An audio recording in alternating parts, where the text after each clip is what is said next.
EMSന്റെ സ്മൃതി മണ്ഡപത്തിൽ പുഷ്പാർച്ചന നടത്തിയതിനു ശേഷം കോടിയേരി ബാലകൃഷ്ണൻ ഇപ്പോൾ സംസാരിക്കുകയാണ്. തത്സമയം വിപ്ലവ പ്രസ്ഥാനത്തിനു വേണ്ടി പ്രവർത്തിച്ച ധീരനായ ഒരു വിപ്ലവകാരിയായിരുന്നു സഖാവ് EMS.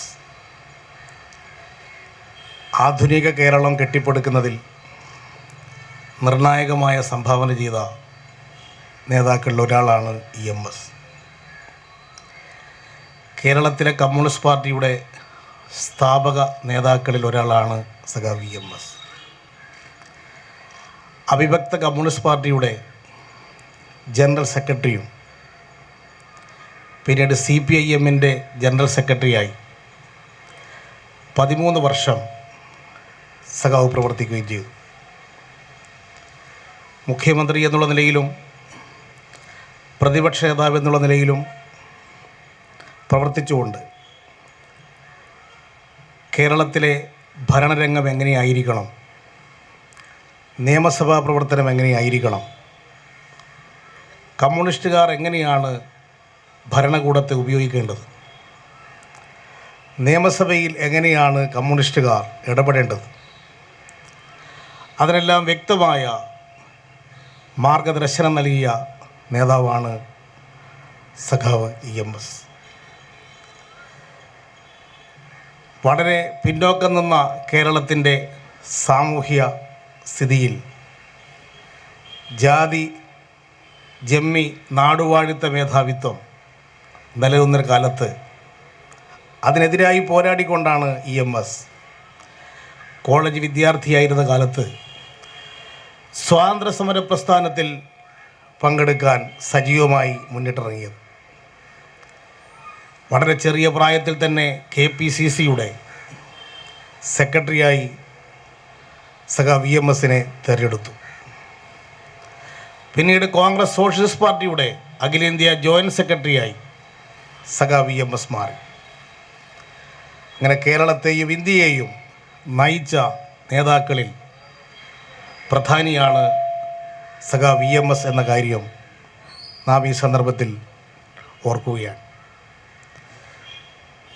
കേരളത്തിൽ ഇന്ന് വന്ന ഭരണമാറ്റങ്ങൾക്കെല്ലാം തുടക്കം കുറിച്ചത് 1957 കമ്മ്യൂണിസ്റ്റ് നേതൃത്വത്തിലുള്ള മന്ത്രിസഭയായിരുന്നു. പിന്നീട് വന്ന ഇടതുപക്ഷ ഗവൺമെൻറ്റുകൾക്കെല്ലാം മാർഗദർശനമായി തീർന്നത് ആ ഗവൺമെൻറ്റിൻ്റെ പ്രവർത്തനമാണ്. സഖാവ് EMS പാർട്ടിയുടെ അഖിലേന്ത്യാ ജനറൽ സെക്രട്ടറി സ്ഥാനം ഒഴിഞ്ഞ് പിന്നീട് പാർട്ടിയുടെ പോളിറ്റ് ബ്യൂറോ അംഗമായി 1992 മുതൽ തിരുവനന്തപുരം കേന്ദ്രമായി പ്രവർത്തിക്കാൻ തുടങ്ങി. അന്ന് എല്ലാ ദിവസവും AK സെൻറ്ററിൽ വന്ന് ദൈനംദിന രാഷ്ട്രീയ കാര്യങ്ങളിൽ ഇടപെട്ട് ദേശാഭിമാനിയിൽ ലേഖനമെഴുതി നമ്മുടെ സമൂഹത്തിൽ എങ്ങനെയാണ് ഓരോ പ്രശ്നങ്ങൾ ഉയർത്തിക്കൊണ്ട് വരേണ്ടത് എന്നതിനുള്ള വ്യക്തമായ ഒരു പ്രവർത്തന പദ്ധതിയായിരുന്നു സഖാവ് EMS ആ കാലഘട്ടത്തിൽ ഇവിടെ നിർവഹിച്ചു വന്നിരുന്നത്. സഖാവ് EMS മരിക്കുന്നതിൻ്റെ തലേ ദിവസം ദേശാഭിമാനിയിൽ എഴുതിയ ലേഖനം ഇന്നും പ്രസക്തമാണ്. കേന്ദ്രത്തിൽ BJP സർക്കാർ, വാജ്പേയി സർക്കാർ അധികാരത്തിൽ വന്നപ്പോഴാണ് ആ ദിവസത്തിൻ്റെ പ്രത്യേകതകൾ ചൂണ്ടിക്കാണിച്ചുകൊണ്ടാണ് EMS അന്ന് ലേഖനം എഴുതിയത്. അന്ന് സഖാവ് നൽകിയ മുന്നറിയിപ്പ് ഇന്നും പ്രസക്തമാണ്. അന്ന് വാജ്പേയി ഗവൺമെൻറ്റിന് 98 അധികാരത്തിൽ വരുമ്പോൾ തനിച്ച് ലോകസഭയിൽ ഭൂരിപക്ഷം ഉണ്ടായിരുന്നില്ല. പക്ഷേ സഖാവ് EMS പറഞ്ഞു, ഇപ്പോൾ അവർക്ക് ഭൂരിപക്ഷമില്ല, പക്ഷേ ഇവരെ നയിക്കുന്നത് RSS ആണ്. അപകടകരമായ ഒരു രാഷ്ട്രീയത്തിന് തുടക്കം കുറിച്ചിരിക്കുകയാണ്. ഇതിനെതിരായി എല്ലാ ജനാധിപത്യ മതനിരപേക്ഷ ശക്തികളും ഒന്നിച്ച് ഒരു മതനിരപേക്ഷ പ്രസ്ഥാനം അഖിലേന്ത്യാ അടിസ്ഥാനത്തിൽ കെട്ടിപ്പടുക്കണം എന്ന് ആഹ്വാനം ചെയ്തുകൊണ്ടാണ് EMSൻ്റെ ദേശാഭിമാനിയിലെ അവസാനത്തെ ലേഖനം എന്ന കാര്യം നാം ഈ സന്ദർഭത്തിൽ ഓർക്കേണ്ടതാണ്. അതിന്നും വളരെ പ്രസക്തമാണ്. EMS മുന്നോട്ട് വെച്ച ആ നിർദ്ദേശം ഏറ്റെടുത്തുകൊണ്ടാണ് CPIMും ഇന്ത്യയിലെ ഇടതുപക്ഷ പ്രസ്ഥാനവും ഇന്ന് പ്രവർത്തിച്ചുകൊണ്ടിരിക്കുന്നത്. ഈ സന്ദർഭത്തിൽ കേരളത്തിൽ ഒരു നിയമസഭാ തിരഞ്ഞെടുപ്പ്, അതിനുവേണ്ടി നാം എല്ലാം പ്രവർത്തിച്ചു കൊണ്ടിരിക്കുന്ന ഘട്ടത്തിലാണ് സഖാവിൻ്റെ വാർഷിക ദിനം നാം ആചരിക്കുന്നത്. ഈ നിയമസഭാ തിരഞ്ഞെടുപ്പിൽ സഖാ VMS മുന്നോട്ട് വെച്ച ആശയങ്ങൾ അത് നടപ്പാക്കാൻ കിട്ടുന്ന അവസരമായി ഈ തെരഞ്ഞെടുപ്പിനെ നാം ഉപയോഗപ്പെടുത്തണം. ഒരു നവകേരളം സൃഷ്ടിക്കുക എന്നതായിരുന്നു EMSൻ്റെ ലക്ഷ്യം. മതനിരപേക്ഷ അടിത്തറയിൽ നിന്നുകൊണ്ടുള്ള സർവതല സ്പർശിയായ വികസനം നടക്കുന്ന ഒരു സംസ്ഥാനമായി കേരളത്തെ മാറ്റുക എന്നതാണ് EMS ലക്ഷ്യമിട്ടിരുന്നത്. അതിലേക്ക് എത്തിക്കാനുള്ള ചുവടുവെക്കുകയാണ് നാം ഇപ്പോൾ ചെയ്യുന്നത്. ഈ സന്ദർഭത്തിൽ കേരളത്തിൽ ഇടതുപക്ഷ ജനാധിപത്യ മുന്നണിക്ക് ഒരു ഭരണ തുടർച്ച വേണം എന്ന് ജനങ്ങളാകെ ആഗ്രഹിക്കുന്നു. ഇന്ന് കേരളത്തിൽ രൂപം കൊണ്ടിരിക്കുന്ന ഇടതുപക്ഷത്തിന് തുടർഭരണമെന്ന മുദ്രാവാക്യം CPIM ആവിഷ്കരിച്ചൊരു മുദ്രാവാക്യമല്ല. അത് കേരളത്തിലെ ജനങ്ങൾക്കിടയിൽ നിന്ന് ഉയർന്നു വന്നൊരു മുദ്രാവാക്യമാണ് ഇടതുപക്ഷത്തിന് തുടർഭരണം എന്നുള്ളത്. അത് സാധ്യമാക്കാൻ കഴിയും. അതിനുള്ള സാധ്യതകൾ ഓരോ ദിവസം കഴിയും തോറും വർദ്ധിച്ചു വരികയാണ്. ഇത് ഇലക്ഷൻ പ്രചരണം നോക്കിക്കാണുന്ന ഏതൊരാൾക്കും വിലയിരുത്താൻ സാധിക്കും. ഐക്യ ജനാധിപത്യ മുന്നണി, അതിൽ എന്ത് ഐക്യമാണുള്ളത്, എന്ത് ജനാധിപത്യമാണുള്ളത് എന്ന് കോൺഗ്രസ് ദേശീയ നേതാവായി പ്രവർത്തിച്ച് രാജിവെച്ച PC ചാക്കോ തന്നെ ഇന്നലെ ചോദിച്ചിരിക്കുകയാണ്. എന്ത് ജനാധിപത്യം കോൺഗ്രസിൽ? കോൺഗ്രസിൽ സ്ഥാനാർത്ഥി നിർണയത്തെ സംബന്ധിച്ച് പുറത്തു വന്ന വാർത്തകൾ ഏതെങ്കിലും ഒരു പാർട്ടിയിൽ നടക്കുന്ന കാര്യമാണോ? മുഖ്യമന്ത്രിക്കെതിരെ ധർമ്മടത്തിൽ ഇന്നലെ ഒരു കോൺഗ്രസ്സുകാരൻ നോമിനേഷൻ കൊടുത്തു. KPCC പ്രസിഡന്റ് പറയുന്നു അങ്ങനെ ഒരാൾ നോമിനേഷൻ കൊടുത്തത് എനിക്കറിയില്ല. ഇതാണ് കോൺഗ്രസ്. ഹൈക്കമാൻഡ് പറയുന്നു ഒരു സ്ഥാനാർത്ഥിയെ പ്രഖ്യാപിക്കുന്നു. ആ സ്ഥാനാർത്ഥി പറയുന്നു മുഖ്യമന്ത്രിക്കെതിരായി സ്ഥാനാർത്ഥിയാവാൻ ഞാനില്ല, വെറുതെ തോറ്റ് തൊപ്പിയിട്ട് കണ്ണൂരിൽ പോയിരിക്കാൻ എനിക്ക് സാധ്യമല്ല എന്ന് പ്രഖ്യാപിച്ച് ഹൈക്കമാൻഡ് പ്രഖ്യാപിച്ച സ്ഥാനാർത്ഥി, ധീരനും ശൂരനും ശക്തനും എന്ന് പ്രഖ്യാപിച്ച ആൾ എന്തുകൊണ്ട് പിൻവാങ്ങിപ്പോയി? യാഥാർത്ഥ്യം സുധാകരന് പോലും മനസ്സിലായി എന്നല്ലേ ഇതിനർത്ഥം? അദ്ദേഹം തന്നെ പറഞ്ഞില്ലേ, യാതൊരു പ്രതീക്ഷയില്ല, എല്ലാ പ്രതീക്ഷയും പോയി സ്ഥാനാർത്ഥികളെ പ്രഖ്യാപിച്ചതോടുകൂടി. എന്നിട്ട് അദ്ദേഹം തന്നെ ഇന്നലെ കണ്ണൂരിൽ പറഞ്ഞു ധർമ്മടത്ത് ഒരാളുടെ പേര് അദ്ദേഹം അങ്ങ് പ്രഖ്യാപിച്ചു. KPCC പ്രസിഡന്റ് പറയുന്നു ഇയാൾ ആരാണെന്ന് എനിക്കറിയില്ല ഈ സ്ഥാനാർത്ഥി. ഇതെന്തൊരു കോൺഗ്രസ്? കോൺഗ്രസിൻ്റെ ചരിത്രത്തിൽ ഇങ്ങനെ ഒരു സംഭവം നിങ്ങൾ കേട്ടിട്ടുണ്ടോ? ഇപ്പോൾ അവർ കോൺഗ്രസ്സുകാർ പ്രചരിപ്പിക്കുന്നത് BJPയെ ഞങ്ങൾ കേരളത്തിൽ നേരിടും. അത് നിയമസഭയിൽ ഇപ്പോൾ ഒരു സീറ്റ് BJPക്കുള്ള നേമത്ത് ഞങ്ങൾ ശക്തനെ ഇറക്കും എന്ന് പ്രഖ്യാപിച്ചു. ശക്തമെന്ന് നോക്കുമ്പോഴാണ് ഇത് വലിയ ശക്തനൊന്നുമല്ല ഇപ്പോൾ ആൾക്ക് മനസ്സിലായി. ജയിക്കാനായി ജനിച്ചവൻ എന്ന് ചില ആളെ പറ്റി പറയാറുണ്ട്. എന്നാൽ അങ്ങനെയുള്ള ആളല്ലല്ലോ ഈ വന്നിരിക്കുന്നത്. പല സ്ഥലത്തും പോയി തോറ്റ് മന്ത്രിയായിരിക്കുമ്പം അസംബ്ലി തെരഞ്ഞെടുപ്പിൽ മത്സരിച്ച് തോറ്റ ആരെങ്കിലും ഉണ്ടോ കേരളത്തിൽ? അങ്ങനെ ഒരു കോൺഗ്രസ് നേതാവിനെ തെരഞ്ഞുപിടിച്ചിട്ടാണ് നേമത്ത് കൊണ്ടുവന്ന് നിർത്തിയിട്ടുള്ളത്. അതൊരു നാടകമാണ്. അത് നാട്ടിലാകെ പ്രചരിപ്പിക്കുക ഞങ്ങൾ BJPക്കെതിരാണെന്ന്. എന്നിട്ട് മറ്റ് സ്ഥലത്ത് BJPയുമായി കച്ചവടം ഉറപ്പിക്കുക. ഇതാണ് ഇത്തവണത്തെ തന്ത്രം. കഴിഞ്ഞ തവണ നേമത്ത് ഒരു ദുർബലമായ പാർട്ടിയെ സ്ഥാനാർത്ഥിയാക്കി അവസരം കൊടുത്തു. ഒരു ദുർബലമായ സ്ഥാനാർത്ഥിയെ നിർത്തി O രാജഗോപാലിനെ സഹായിച്ചു. ഇത്തവണ ശക്തനെ ആയ ഒരു സ്ഥാനാർത്ഥിയെ കൊണ്ടുവന്നു എന്ന് പറഞ്ഞ് BJPയെ സഹായിക്കുകയാണ് അവരുദ്ദേശിക്കുന്നത്. രണ്ട് തരത്തിലായാലും ഉദ്ദേശം BJPയെ സഹായിക്കലാണ്. ഇപ്പം ഇന്നലെ നേമത്തെ കോൺഗ്രസ് സ്ഥാനാർത്ഥി പറഞ്ഞു വട്ടിയൂർക്കാവിൽ കഴിഞ്ഞ ഉപതെരഞ്ഞെടുപ്പിൽ ഇടതുപക്ഷം ജയിച്ചത് BJPയുടെ പിന്തുണ കൂടിയാണ്. വട്ടിയൂർക്കാവിൽ അസംബ്ലി തെരഞ്ഞെടുപ്പിൽ UDFന് കിട്ടിയ വോട്ട് ഉപതെരഞ്ഞെടുപ്പ് നടക്കുമ്പോൾ UDFൻ്റെ 11,000 വോട്ട് എങ്ങനെ കുറഞ്ഞു? UDFൻ്റെ വോട്ട് കുറഞ്ഞതുകൊണ്ടല്ലേ UDF തോറ്റത് വട്ടിയൂർക്കാവിൽ. ഇടതുപക്ഷ മുന്നണി ഒരിക്കലും RSSൻ്റെ സഹായം ഇലക്ഷനിൽ നേടാറില്ല. RSSന്റെ സഹായം കൊണ്ടേ കേരളത്തിൽ ജയിക്കൂ എങ്കിൽ RSSന്റെ സഹായത്തോടു കൂടി ഞങ്ങൾക്ക് കേരളത്തിലെ ഒരു സീറ്റും ആവശ്യമില്ല. അതാണ് ഇടതുപക്ഷ മുന്നണിയുടെ നിലപാട്. ഈ തീരുമാനം പ്രഖ്യാപിച്ചത് 1979 തലശ്ശേരിയിൽ നടന്ന ഉപതെരഞ്ഞെടുപ്പിൽ സഖാ VMS ആണ്. അന്ന് ഞങ്ങളെക്കുറിച്ച് ആക്ഷേപമുണ്ടായി.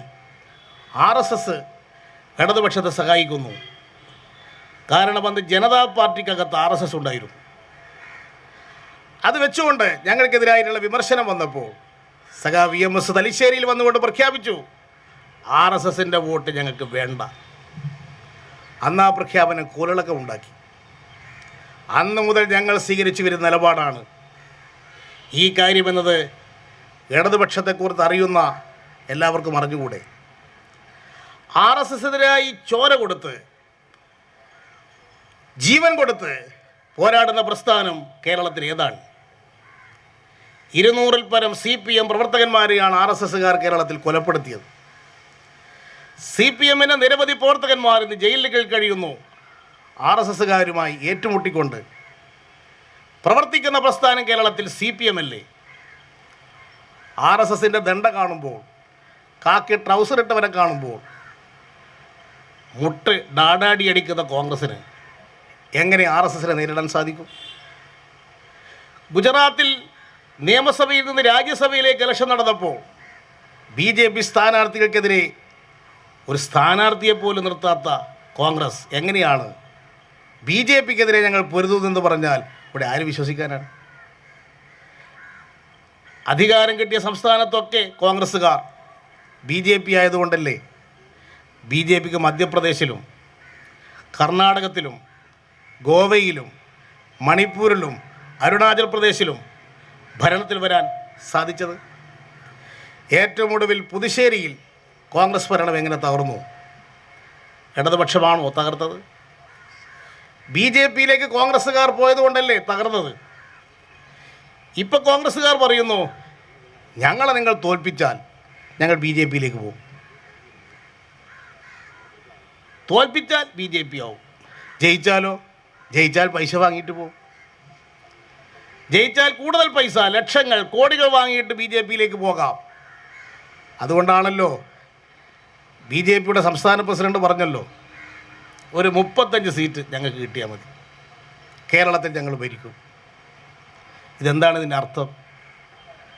ഒരു സീറ്റും BJP കേരളത്തിൽ ഇത്തവണ കിട്ടാൻ പോകുന്നില്ല എന്നത് വേറെ കാര്യം. പക്ഷേ ഇങ്ങനെ പറയാൻ എങ്ങനെ സാധിച്ചു? കോൺഗ്രസ്സിലാണ് പ്രതീക്ഷ, UDFിലാണ് പ്രതീക്ഷ.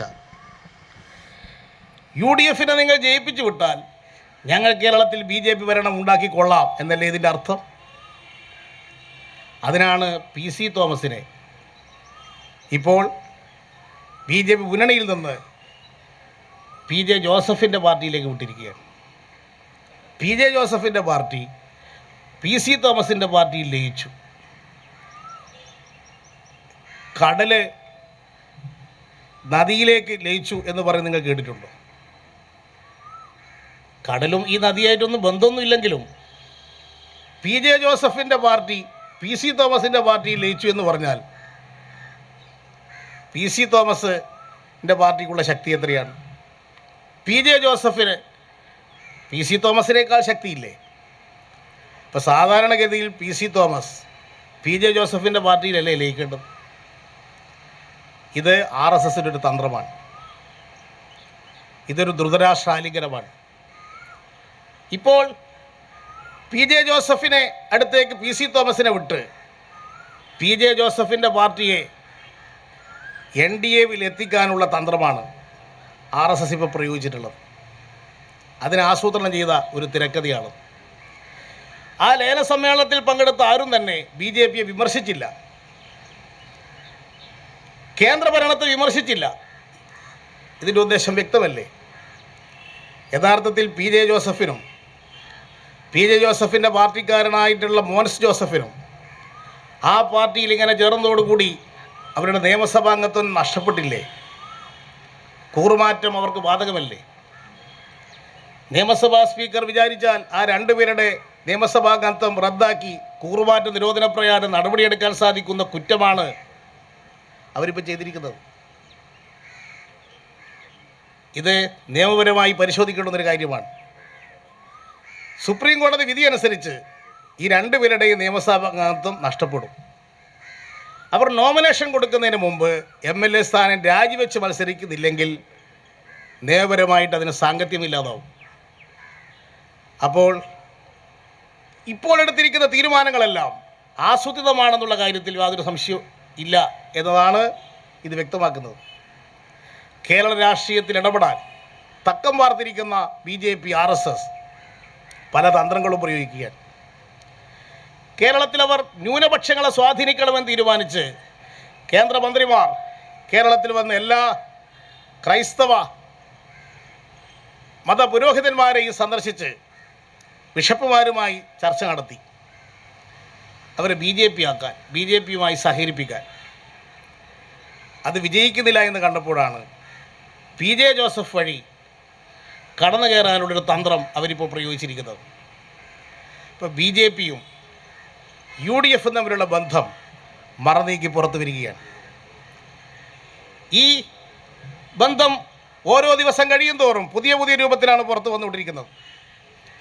തൃപ്പൂണിത്തുറയിലെ കോൺഗ്രസ് സ്ഥാനാർത്ഥി ഇന്നലെ പരസ്യമായി പറഞ്ഞു, ഞാൻ ഇത്തവണ സ്ഥാനാർത്ഥിയാകാൻ കാരണം RSSകാർ പറഞ്ഞിരിക്കുകയാണ്, നിങ്ങൾ മത്സരിക്കണം, നിങ്ങൾ നിൽക്കണം, നിങ്ങൾക്ക് ഞങ്ങൾ വോട്ട് ചെയ്യും, ആ സ്വരാജിനെ അങ്ങോട്ടേക്ക് കടത്തിവിടരുത്, അതുകൊണ്ട് നിങ്ങൾ നിന്നാൽ RSSൻ്റെ വോട്ട് നിങ്ങൾക്ക്.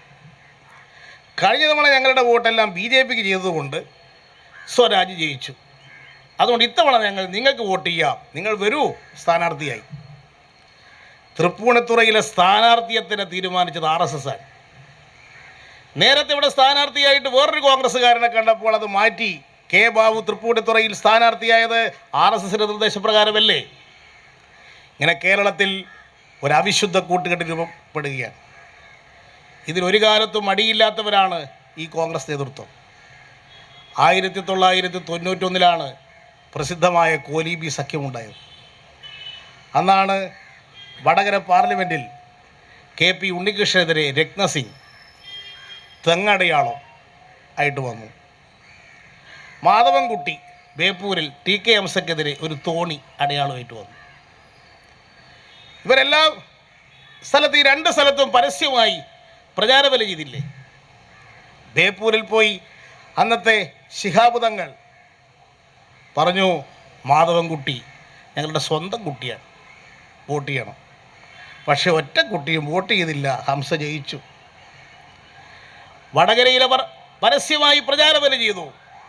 വോട്ടിൻ്റെ കണക്കൊക്കെ നോക്കുമ്പോൾ നമ്മുടെ സ്ഥാനാർത്ഥി ഉണ്ണികൃഷ്ണൻ ജയിക്കില്ലായിരുന്നു, പക്ഷേ ഉണ്ണികൃഷ്ണൻ ജയിച്ചു. ഇത്തരം അവിശുദ്ധ സഖ്യങ്ങൾ എപ്പോഴൊക്കെ ഉണ്ടാക്കിയിട്ടുണ്ടോ അന്നൊക്കെ തിരിച്ചടി കൊടുത്ത ഒരു സംസ്ഥാനമാണ് ഈ കേരളം എന്ന കാര്യം അവർ ഓർക്കണം. ശ്രീ O രാജഗോപാലൻ ഇന്നലെ പരസ്യമായിട്ട് പറഞ്ഞു, ഞങ്ങൾ മുൻകാലങ്ങളിൽ കമ്മ്യൂണിസ്റ്റുകാരെ തോൽപ്പിക്കാൻ കോൺഗ്രസ്സിന് വോട്ട് ചെയ്തിട്ടുണ്ട്, പിന്നീട് അവർ ഞങ്ങൾക്ക് ആ വോട്ട് തിരിച്ചു തന്നിട്ടുണ്ട് എന്ന് അദ്ദേഹം പറഞ്ഞു. എന്നിട്ട് O രാജഗോപാലൻ പറഞ്ഞു, നേമത്ത് കഴിഞ്ഞ തവണ ഞാൻ ജയിച്ചത് കോൺഗ്രസിൻ്റെ വോട്ട് കൊണ്ടാണ്. നേരത്തെ ഞങ്ങൾ കമ്മ്യൂണിസ്റ്റുകാരെ തോൽപ്പിക്കാൻ കോൺഗ്രസ്സിന് വോട്ട് ചെയ്തതിന് പ്രത്യുപകാരമായി കഴിഞ്ഞ തവണ ഞാൻ മത്സരിച്ചപ്പോൾ നേമത്ത് എനിക്ക് കോൺഗ്രസ്സുകാർ വോട്ട് ചെയ്തു എന്ന് രാജഗോപാലൻ ഇന്നലെ പറഞ്ഞില്ലേ? അപ്പോൾ ഓരോരുത്തരായി സത്യം തുറന്നു പറയാൻ തുടങ്ങിയിട്ടുണ്ട്. 91 ഉണ്ടാക്കിയ ധാരണപ്രകാരം മഞ്ചേശ്വരത്ത് KG മാരാർ, ഇവിടെ തിരുവനന്തപുരത്ത് രാമൻപിള്ള, ഈ രണ്ട് പേരെ ജയിപ്പിക്കാമെന്നായിരുന്നു UDF വാക്ക് കൊടുത്തിരുന്നത്. പക്ഷേ ഇലക്ഷൻ പ്രചരണം നടക്കുന്നതിനിടയിൽ അന്ന് രാജീവ് ഗാന്ധി കൊല ചെയ്യപ്പെട്ടു. ഇതോടുകൂടി സ്ഥിതിഗതികളിൽ മാറ്റം വന്നു. അല്ലെങ്കിൽ അന്ന് 2 പേർ കേരള നിയമസഭയിൽ എത്തുമായിരുന്നു എന്ന് KG മാരാർ പിന്നീട് എഴുതിയ അദ്ദേഹത്തിൻ്റെ ആത്മകഥയിൽ വ്യക്തമായി രേഖപ്പെടുത്തിയിട്ടുണ്ടല്ലോ. അപ്പം ഇത്തരം സഖ്യങ്ങൾ മുമ്പുണ്ടാക്കി ഇടതുപക്ഷത്തിൻ്റെ തുടർഭരണം സാധ്യത തകർത്ത കൂട്ടുകെട്ടുകൾ ഈ കേരളത്തിലുണ്ടായിട്ടുണ്ട്. അത്തരമൊരു കൂട്ടുകെട്ട് ഇവിടെ അണിയറയിൽ രൂപപ്പെട്ടു വരികയാണ്. നാം നിതാന്ത ജാഗ്രത പാലിക്കണം. UDF ഇത്തവണ ജമാഅത്തെ ഇസ്ലാമിയുമായി പരസ്യ കൂട്ടുകെട്ട്. ഇസ്ലാമിക രാഷ്ട്രം വേണമെന്ന് പറയുന്ന ജമാഅത്തെ ഇസ്ലാമിയാണ് UDF-നെ ഇന്ന് പ്രത്യയശാസ്ത്രപരമായി നയിക്കുന്നത്. മുസ്ലിം ലീഗിനെ നയിക്കുന്നത് ജമാഅത്തെ ഇസ്ലാമിയുമാണ്. ഇസ്ലാമിക രാഷ്ട്രം വേണം എന്ന് പറയുന്ന ജമാഅത്തെ ഇസ്ലാമിയുമായി UDF സഖ്യമുണ്ടാക്കിയിരിക്കുന്നു. അതുവഴി ഒരു ധ്രുവീകരണം സൃഷ്ടിക്കാൻ അവർ ശ്രമിക്കുന്നു. ഇപ്പുറത്ത് ഹിന്ദുത്വ വർഗീയവാദികൾ RSS ശക്തമായ ഹിന്ദുത്വ ധ്രുവീകരണത്തിന് വേണ്ടി ശ്രമിക്കുന്നു. ഈ രണ്ട് ശക്തികളെയും തോൽപ്പിക്കണം. വർഗീയതക്കെതിരായ പോരാട്ടം ഈ തെരഞ്ഞെടുപ്പിൽ ഉയർത്തിപ്പിടിക്കണം. വർഗീയ ശക്തികളുടെ പിന്തുണയോടുകൂടി ഇടതുപക്ഷം കേരളം ഭരിക്കാൻ ഉദ്ദേശിക്കുന്നില്ല എന്ന് വ്യക്തമാക്കി കഴിഞ്ഞിരിക്കുകയാണ്. ഞങ്ങൾക്ക് തികഞ്ഞ ആത്മവിശ്വാസമുണ്ട്. ഇത്തവണ ഏതെല്ലാം കൂട്ടുകെട്ടുകൾ ഉണ്ടായാലും ആ കൂട്ടുകെട്ടുകളെ പരാജയപ്പെടുത്തും. അതിന് ദൃഢനിശ്ചയമെടുത്തുകൊണ്ടാണ് കേരളം ഇന്ന് പ്രവർത്തിക്കുന്നത്. 91-ൽ വടകരയിലും ബേപ്പൂരിലും ഉണ്ടാക്കിയ കോലീബി കൂട്ടുകെട്ടിനെ തോൽപ്പിച്ചതുപോലെ പരസ്യമായോ രഹസ്യമായോ സഖ്യങ്ങളെ ഉണ്ടാക്കിയാലും അതിനെ അതിജീവിക്കാൻ കഴിയുന്ന വിധത്തിലുള്ള ഒരു ജനമുന്നേറ്റം ഈ കേരളത്തിൽ വന്നുകൊണ്ടിരിക്കുകയാണ്. അത് വരും ദിവസങ്ങളിൽ ശക്തിപ്പെടുക തന്നെ ചെയ്യും. UDF തകരും, കോൺഗ്രസ് തകരും. കോൺഗ്രസ് എല്ലാ സ്ഥലത്തും തകർന്നുകൊണ്ടിരിക്കുകയാണ്. അതാണല്ലോ കോൺഗ്രസിൻ്റെ സമുന്നതരായ നേതാക്കന്മാർ കോൺഗ്രസ് വിട്ടുകൊണ്ടിരിക്കുന്നു. BJP-യിലും തർക്കങ്ങൾ, തമ്മിലടികൾ ശക്തിപ്പെട്ടുകൊണ്ടിരിക്കുന്നു. BJP-യുടെ കാര്യാലയത്തിൽ, കേന്ദ്ര കാര്യാലയത്തിലിരിക്കുന്ന ബാലാശങ്കറാണ് BJP-ക്കെതിരെ വെടിപൊട്ടിച്ചിരിക്കുന്നത്. ആ കൂട്ടത്തിൽ ഒരു കുത്ത് നമുക്കെതിരായിട്ടും തോന്നുന്നു. നമ്മളും RSSും തമ്മിൽ ഡീലുണ്ട് എന്ന്. അത് ബാലാശങ്കർ എന്ന് പറയുന്ന വ്യക്തിക്ക് കേരളത്തെക്കുറിച്ച് അറിയാത്തത് കൊണ്ടായിരിക്കും അദ്ദേഹം ഇങ്ങനെ പറഞ്ഞിട്ടുണ്ടായിരിക്കുക എന്നാണ് ഞാൻ കരുതുന്നത്. ആ കോന്നിയിൽ കഴിഞ്ഞ തവണ നമ്മുടെ ജിനേഷ് കുമാർ ജയിച്ചത് BJP-യുടെ സംസ്ഥാന പ്രസിഡന്റിനെ തോൽപ്പിച്ചിട്ടാണ്, സുരേന്ദ്രനെ. പിന്നെ അവിടെ എന്തിനാണ് ഡീല്? അവിടെ അപ്പുറത്ത് ആറന്മുളയിൽ ഞങ്ങൾ ജയിച്ചത് BJP-യെയും കോൺഗ്രസിനെയും തോൽപ്പിച്ചിട്ടാണ്, വീണ ജോർജ്. അതിൻ്റെ അപ്പുറത്ത് ചെങ്ങന്നൂരിൽ സജി ചെറിയാൻ ജയിച്ചത് ശ്രീധരൻപിള്ളയെ തോൽപ്പിച്ചിട്ടാണ് ജയിച്ചത്. ഇവിടങ്ങളിലെല്ലാം ഞങ്ങൾ ഈ രണ്ട് ശക്തികൾക്കെതിരായി പോരാടി ജയിച്ച മണ്ഡലങ്ങളാണെന്നുള്ള കാര്യം ഈ ബാലാശങ്കർ എന്ന് പറയുന്ന ആൾക്ക് അറിഞ്ഞൂടെ? അപ്പോൾ കള്ളപ്രചാരവേല ചെയ്ത് CPM-നെതിരായിട്ടും പ്രചാരവേല ചെയ്ത് സീറ്റ് കിട്ടാത്ത ജാല്യം മറിക്കാൻ നടത്തുന്ന ഇത്തരം പ്രചാരവേലകൾ ഇനിയുള്ള ദിവസങ്ങൾ ഉണ്ടാകും. അതുകൊണ്ട് ഏതുവിധ പ്രചാരവേലയും ചെയ്ത് ഇടതുപക്ഷത്തിന് അനുകൂലമായ സാഹചര്യം അട്ടിമറിക്കാൻ വരും ദിവസങ്ങളിൽ അവർ ശ്രമിക്കും. മലയാള മനോരമ അതിനുവേണ്ടി അവരെ തയ്യാറാക്കി വെച്ചിരിക്കുകയാണ്. ഇനി ആരും വീക്ഷണം വായിക്കേണ്ട കാര്യമില്ല. കോൺഗ്രസ്സുകാർ മനോരമ വായിച്ചാൽ മതി. മനോരമ പത്രം രാവിലെ വായിച്ചാൽ ഒരു കോൺഗ്രസിൻ്റെ മണ്ഡലം പ്രസിഡന്റ് വീട്ടിൽ വന്നതുപോലെയാണ്. ഞാനിപ്പോൾ രാവിലെ മനോരമ വായിച്ചു. എനിക്ക് തോന്നി ഇത് മണ്ഡലം പ്രസിഡൻറ്റിൻ്റെ പറയുന്ന കാര്യമാണല്ലോ ഈ മനോരമയിൽ മുഴുവൻ വന്നിരിക്കുന്നത്. അതിലൊന്നും പറയുന്ന കാര്യങ്ങൾ ഇനിയുള്ള ദിവസങ്ങൾ വരുന്ന മുഴുവൻ കാര്യങ്ങളും ഇങ്ങനെയായിരിക്കുമെന്ന് മനസ്സിലാക്കിക്കൊണ്ട് വായിച്ചാൽ മതി. ഇതെല്ലാം സജ്ജമായിരിക്കുകയാണ് നമുക്കെതിരായി. ഈ പോരാട്ടത്തിൽ ഇടതുപക്ഷം തോൽപ്പിക്കാനുള്ള ഓരോ ഇടപെടലും ഓരോ ദിവസവും ഉണ്ടാകും. തെറ്റായ പ്രചാരവേല ചെയ്യും, കള്ളപ്രചാരവേല ചെയ്യും, നട്ടാൽ പൊടിക്കാതെ നുണകൾ പ്രചരിപ്പിക്കും. അതിനെല്ലാം അതിജീവിച്ചുകൊണ്ട് ജയിക്കണം. അതിന് ജനങ്ങൾക്കിടയിലേക്ക് പോകണം, വോട്ടർമാരിലേക്ക് പോകണം. അതാണ് സഖാ VMS എപ്പോഴും നമ്മളെ ഓർമ്മിപ്പിക്കാറ്. ഓരോ തിരഞ്ഞെടുപ്പിൻ്റെ ഘട്ടത്തിലും VMS പാർട്ടി പ്രവർത്തകന്മാരെ വിളിച്ച് പറയുമായിരുന്നു, നമുക്ക് അനുകൂലമായ ഘടകങ്ങൾ ഇന്നൊക്കെയുണ്ട്, പ്രതികൂലമായ കാര്യങ്ങൾ ഇന്നതുണ്ട്. അതിൻ്റെ അടിസ്ഥാനത്തിൽ മുന്നറിയിപ്പ് നൽകിക്കൊണ്ടാണ് ജനങ്ങളെ സജ്ജമാക്കി EMS പ്രവർത്തന രംഗത്തേക്ക് ഇറക്കിയത്. ഓരോ തെരഞ്ഞെടുപ്പിലും സഖാ VMS നമുക്ക് നൽകിയിട്ടുള്ള ഓരോ മാർഗനിർദ്ദേശങ്ങളും ഈ സന്ദർഭത്തിൽ നാം ഓർത്തു നോക്കണം. അതിൻ്റെ അടിസ്ഥാനത്തിൽ ഈ പോരാട്ടത്തിൽ സജീവ പങ്കാളികളായി പ്രവർത്തിക്കാൻ നമുക്ക് സാധിച്ചാൽ ഒരു പുതിയ ചരിത്രം ഈ കേരളത്തിൽ ഉണ്ടാക്കാം, ഒരു തുടർഭരണം ഈ കേരളത്തിലുണ്ടാകും. LDF 5 വർഷക്കാലം ചെയ്തുക ജനക്ഷേമകരമായ പ്രവർത്തനങ്ങൾ, അതാണ് ഈ തെരഞ്ഞെടുപ്പിൽ ജനങ്ങളിൽ ചർച്ചാ വിഷയമാക്കേണ്ടത്. അതാണ് ഇടതുപക്ഷത്തിന് തുടർഭരണത്തിനുള്ള ഗ്യാരണ്ടി. അത് ചർച്ചാ വിഷയമാകാതിരിക്കാൻ പലതരത്തിലുള്ള പ്രചാരവേലയുമായി അവർ രംഗത്തിറങ്ങുമെന്ന് കണ്ടുകൊണ്ട് ജാഗ്രത പാലിച്ച് പ്രവർത്തിക്കാൻ നമുക്ക് സാധിക്കണം. ഈ പോരാട്ടത്തിൽ ഇടതുപക്ഷം ജയിക്കും. ഇടതുപക്ഷത്തിന് വൻ വിജയമുണ്ടാകും. ഈ കഴിഞ്ഞ ഇപ്പോൾ അടുത്ത നിയമസഭയിൽ നമുക്ക് 95 സീറ്റുണ്ട് ഇടതുപക്ഷത്തിനാകെ. അടുത്ത നിയമസഭയിൽ 2 അക്കമല്ല 3 അക്കത്തിലേക്ക് എത്തും എന്ന കാര്യത്തിൽ യാതൊരു സംശയവുമില്ല. ഈ പോരാട്ടത്തിൽ പങ്കാളികളാകാൻ EMSന്റെ സ്മരണ നമുക്ക് പ്രചോദനമായി തീരട്ടെ എന്ന ആശംസയുണ്ട്. എല്ലാവരെയും അഭിവാദ്യം ചെയ്തുകൊണ്ട് ഞാൻ എൻ്റെ വാക്കുകൾ നിർത്തുന്നു. അഭിവാദ്യങ്ങൾ.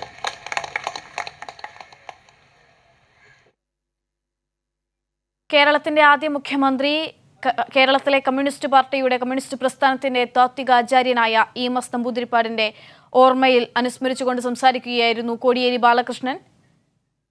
ഇതിനിടയിലും അദ്ദേഹം EMSന്റെ ഓർമ്മകളും അദ്ദേഹത്തിന്റെ പ്രവർത്തന മണ്ഡലത്തെ പറ്റിയൊക്കെ തന്നെയും പറഞ്ഞിട്ടുണ്ടെങ്കിലും പിന്നീട് നിലവിലെ സംസ്ഥാനത്തെ രാഷ്ട്രീയ സാഹചര്യത്തിലേക്കാണ് കോടിയേരി ബാലകൃഷ്ണൻ കടന്നു വന്നത്. സംസ്ഥാനത്ത് കോൺഗ്രസുകാർക്കെതിരെ നിശിതമായ വിമർശനം അദ്ദേഹം ഉന്നയിച്ചിരിക്കുന്നു. കോൺഗ്രസ് തികഞ്ഞ പ്രതിസന്ധിയിലാണെന്നും നിലവിലിപ്പോൾ BJPയെ സഹായിക്കാനുള്ള നീക്കങ്ങളാണ് കോൺഗ്രസ് നടത്തുന്നതെന്നും അദ്ദേഹം പറയുകയുണ്ടായി. കോൺഗ്രസ് പ്രവർത്തകർ തോറ്റാൽ കോൺഗ്രസുകാർ BJPയിലേക്ക് നേരിട്ട് പോവുകയും ജയിച്ചുകൊണ്ടാണെങ്കിൽ പണം വാങ്ങി BJPയിലേക്ക് പ്രവേശിക്കുകയും ചെയ്യും. ഈ രീതിയിലാണ് സംസ്ഥാനത്ത് ഇപ്പോൾ രാജ്യത്താകമാനം കോൺഗ്രസിന്റെ സ്ഥിതിഗതികൾ മാറിക്കൊണ്ടിരിക്കുന്നതെന്ന് അദ്ദേഹം സൂചിപ്പിക്കുകയുണ്ടായി. അതേസമയം കേരള കോൺഗ്രസ് PG ജോസഫ് PC തോമസ് ലയനത്തെ പറ്റി അദ്ദേഹം സംസാരിച്ചു. ഇത്തരത്തിൽ PC തോമസും PJ ജോസഫും തമ്മിലുള്ള ഈ ഒരു ലയനത്തിന് പിന്നിൽ RSSന്റെ തന്ത്രമാണെന്നും അദ്ദേഹം പറയുകയുണ്ടായി. ഈ രീതിയിൽ തന്നെ ഇടതുപക്ഷത്തിന്റെ തുടർ ഭരണത്തിനായി വലിയ രീതിയിൽ അണികളിലൊക്കെ തന്നെ ആവേശമുണ്ടാക്കുന്ന രീതിയിലായിരുന്നു കോടിയേരി ബാലകൃഷ്ണൻ സംസാരിച്ചത്. K സുധാകരനെതിരെ ഉൾപ്പെടെയുള്ള രീതിയിൽ കോൺഗ്രസുകാർക്കെതിരെ നിശിതമായ വിമർശനം ഉന്നയിച്ചുകൊണ്ട് കോൺഗ്രസ് BJP കൂട്ടുകെട്ടിനെ പറ്റിയൊക്കെ തന്നെ തുറന്നു പറഞ്ഞുകൊണ്ടായിരുന്നു ഇത്തരത്തിൽ EMSന്റെ അനുസ്മരണ ചടങ്ങിൽ കോടിയേരി ബാലകൃഷ്ണൻ സംസാരിച്ചത്.